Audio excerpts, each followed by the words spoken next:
Welcome to a special episode of Formosa Files. I'm Eric Michael Smith.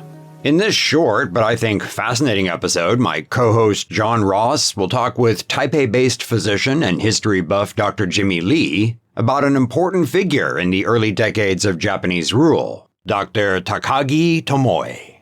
Some of you may recall that in April of 2024, we did an episode on the devastating 1906 Meishan earthquake, Meishan Dizhen. Meishan is located near the city of Jiayi, and this 1906 quake was a big one. In that earthquake episode, which drew on sources never before told in English, we mentioned that a certain Dr. Takagi Tomoe was one of those who went down to the Jiayi epicenter to help out, and that he left some comments on what he saw. So following the release of the Meishan earthquake episode, a listener got in touch with us to say he had more information about Dr. Takagi.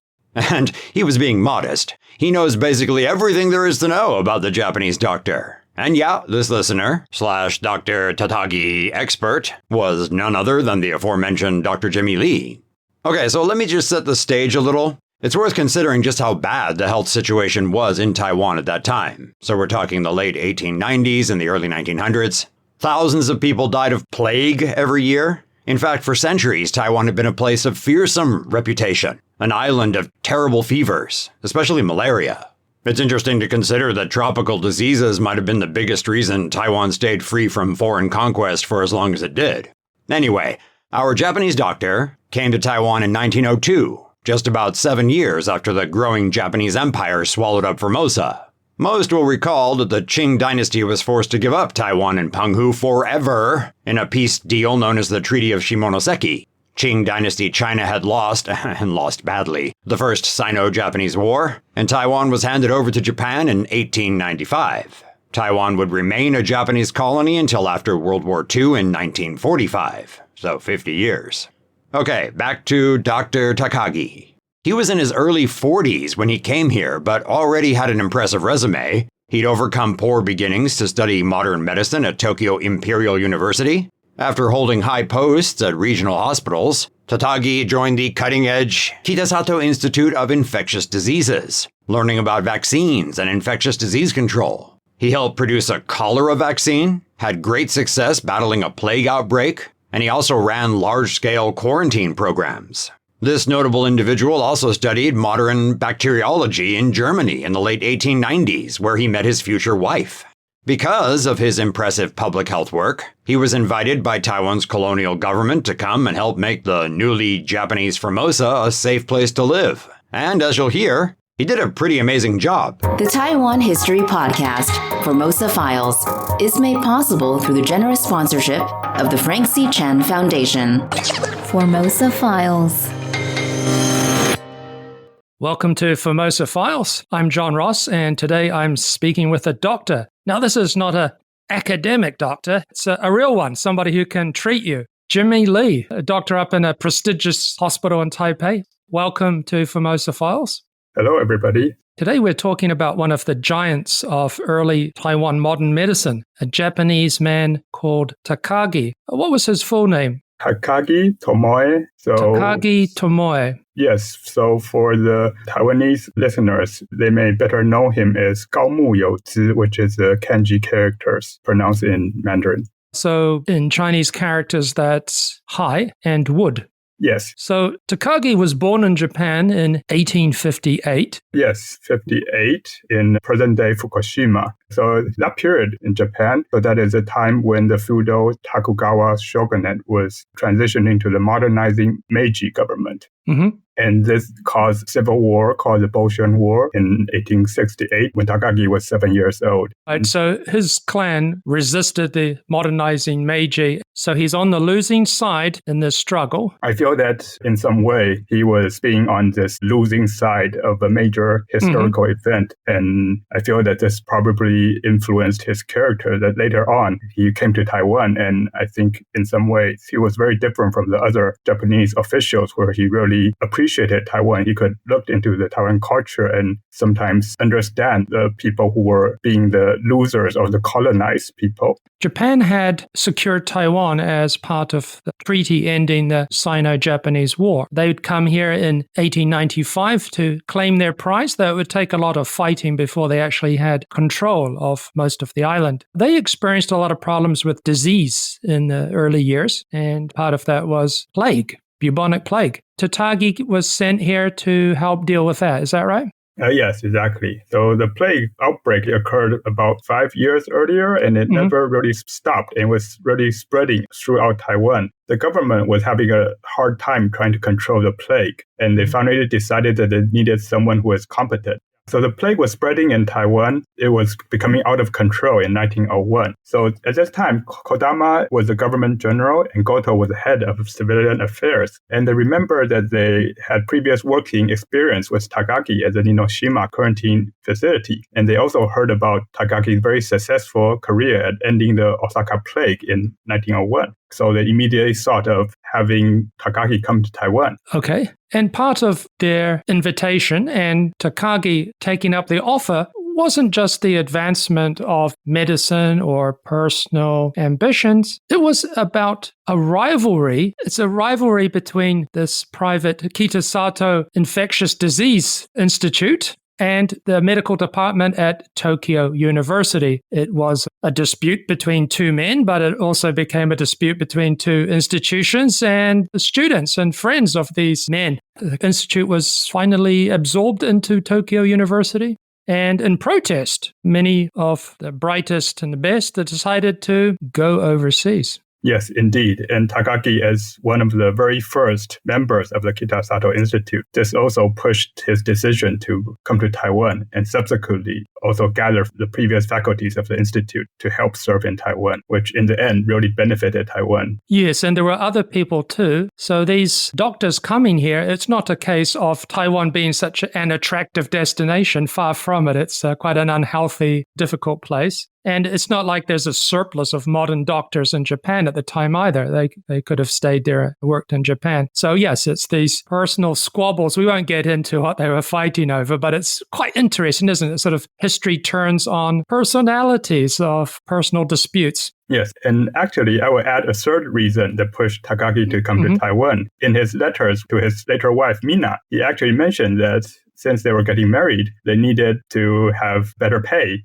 to support Mina. Mina was living a good life in Germany, so he needed to purchase a big house and things. So going to Taiwan actually offered a better pay compared to his current position. So this also added in. Yes, because his position was a promotion, yes. So his position was to head the medical services here, going to be in charge of a new medical school and also basically the health department. Yes, and he would succeed very well in both of these positions. So at the health department, he quickly used his knowledge to control the plague in Taiwan, and the plague gradually disappeared over time. However, when he was first there, it was not the case. There was a lot of outbreaks still around. Even though he's very much focused on laboratory work, modern medicine, much of his approach is public health, sanitation, hygiene, killing rats. Yeah, killing rats was a very important part at that time because many people don't know that rats were connected to the plague. So they asked the police to go into the countryside and tell people to collect rats. So for each rat, they would give them some payment. And that's how they really started to control the rodents and subsequently the plague. So he tackled the plague, cholera, other diseases. Yeah, the anti-malaria was also important. He also tried to control the dengue epidemic and also typhoid and paratyphoid. So he really contributed a lot to the early hygiene. So with malaria, again, it's quite low tech in a way. It's not developing any medicines. It's mostly getting rid of problem mosquitoes, stagnant water, and isolating people with malaria so you don't have that chain. You want to break the chain of mosquitoes biting infected people and carrying it to others. Part of this public hygiene involves government control of the population, doesn't it? Yes, they sent in like hygiene police. Mm-hmm. So as mentioned previously, for the rat control, these police, really they were just there for like what we would see today as the public health specialists, where they just come in and teach people about the important hygiene knowledge. So these police or these hygiene police were sent around the countryside, and they taught the residents about the importance of infectious control and really give them the idea that these pests, that they were not only pests, but they were host of infectious agents. And once people learn about this, they could really deal with it efficiently by controlling the pests. Okay, so Jimmy, our man Takagi has a new job in Taiwan. It comes with a good salary, so he can bring his wife out. And is he married at this stage? We're calling him... Yeah, so he was not married yet. So as we mentioned briefly, he sent his letters to Mina in Germany. Mina was still in Germany at that time. And so we have this collection of letters, and he mentioned that, I'm going to Taiwan, and I'll pick you up when I have a mansion ready for you. And that is exactly what he did. In 1902, he sent this letter and asked Mina to come. He said, I'm ready, you can come in. And Mina came through Hong Kong and landed in Danshui, where they met and subsequently got married in a local church. That's amazing. A German woman coming to Taiwan and marrying a Japanese man. I've not heard of a case like that before. Yes, indeed. I think it's a very, very special relation. As well as all the public health work he's doing around the country, preventing and putting down outbreaks of disease, he's also running a school. Yes, so there was this medical school created by a doctor called Yamaguchi prior to Takagi. And Yamaguchi created a school in 1896 because at that time he thought that he needed to train local doctors. As we mentioned early on, the doctors from Japan, they did not want to come to Taiwan. So he thought that he needed to train locals. The problem was that many locals also did not want to become doctors, not like today where everyone wants to compete to become a doctor. So at that time, Yamaguchi actually had a hard time recruiting students, and he had to go door to door begging students to come, even offering them stipend. Wow, amazing. Yeah, it's very hard to imagine today, especially considering this medical school that Yamaguchi established would later become what we know today. National Taiwan University, NTU. Yes. Taidai, okay. Yes, so this would be hard to imagine today, considering this very small hospital that had trouble recruiting students later become the National Taiwan University College of Medicine. Anyway, Yamaguchi created this hospital, and he started to have a little bit of students, but it was just not very successful. And also, he was a little bit of an arrogant person, and he didn't go well with his superiors. So he was sacked in 1902. And that was when Takagi came in and took his place. And Takagi continued the practice of going around and asking students to come. But at this time, because of some very early successful students, the medical school was gaining prestige, and more students start to join the medical college or the medical school. And later on, Takagi would have taught many famous students that we know today, such as Dr. Du Congming or Jiang Weisui or Lai He. That's excellent. I mean, it's actually unusual for the Japanese to be teaching the Taiwanese. Takagi was very special, as we mentioned very early on, that I think he really sought along the Taiwanese people. He recognized the talent of the Taiwanese, unlike many Japanese officials at the time who thought Japanese were superior. They still have this like racial idea, thinking that Taiwanese were like inferior person. Takagi did not think like that. He really recognized the Taiwanese talent, and he treated his students very well. For example, many Japanese schools, they did not allow Taiwanese students to speak in the local Taiwanese language. But Takagi was different. He let his students speak Taiwanese in the school. And this offended some of his superiors. And when his superiors challenged him, he just told them that my students speak better Japanese than any of the other students. And then that was that. What is the phrase he often told his students? He did not teach classes in medical knowledge. Instead, he taught a class about building character. So Takagi emphasized that it is not the medical skill and techniques that makes someone a good doctor. Instead, it is personal integrity. So during every year in the graduation ceremony, he would teach his students the very famous quote that we still constantly know in the National Taiwan University College of Medicine today. He would say that before becoming a doctor, become a person. Before becoming a doctor, become a person.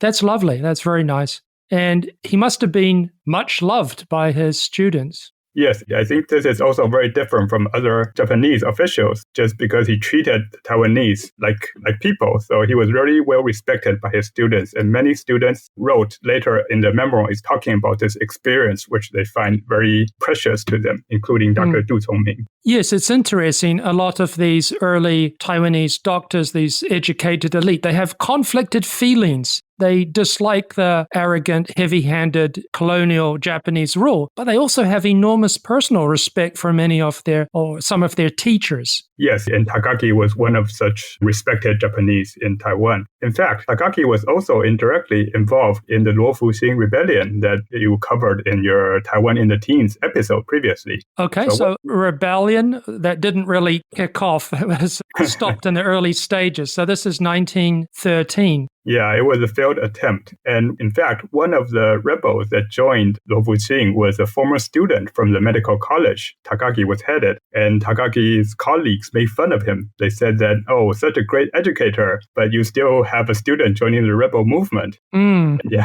so to this, Takagi actually responded with a very cryptic comment. He said that, oh, this is because the student, he didn't graduate. He didn't receive my full education. Okay. Yeah, so it is interesting because he never said that what would happen if the student become fully educated. Does that mean that the student will not join the rebel and become very loyal to Japan? Or maybe that he would be very good and succeed and actually not get caught? We might be able to guess the answer from the following incident. So later on, because of the nationalist sentiment inside the medical college, Japanese police tried to enter the campus and wanted to arrest the students associated with anti-Japanese thoughts or movements. To this, Takagi firmly rejected the police. He did not let them enter, and he told them that the campus belongs to a place of liberal thinking and is no place for military or police. And later on, he gathered the students and gave them a small talk. Interestingly, he didn't tell the students to stop their anti-government behavior. Instead, he just said that, oh, you are very young and sometimes you may become emotional. You may think that joining a rebellion is like just picking sides in a sumo match. However, this is a very serious matter and you should think very carefully what you really want. If you reach the conclusion that this is really the path you want to take, then walk this path with perseverance and be proud. In fact, just as Luofuxing did, even to his death. Excellent. But I'm not sure his superiors would have been entirely happy with his liberal views. Yes, so in some way, he was a very prestigious person in Japan and in the Taiwanese government at that time. So I think for some way he was probably okay, but in some other, I think this also affected his later retirement in 1915. I think it some way probably hurt his standing in the Japanese government. There's a strange end part to Takagi's time in Taiwan. He's involved with the electric company. Yes, so in the final 10 years in Taiwan, Takagi was the head of the Taipower company, or what is today known as the Taipower company. So again, in your previous Taiwan in the Teens episode, you mentioned that the government general, Akashi Motojiro, the one who was buried in Taiwan, he wanted to create a Taipower company to provide enough power to the entire island.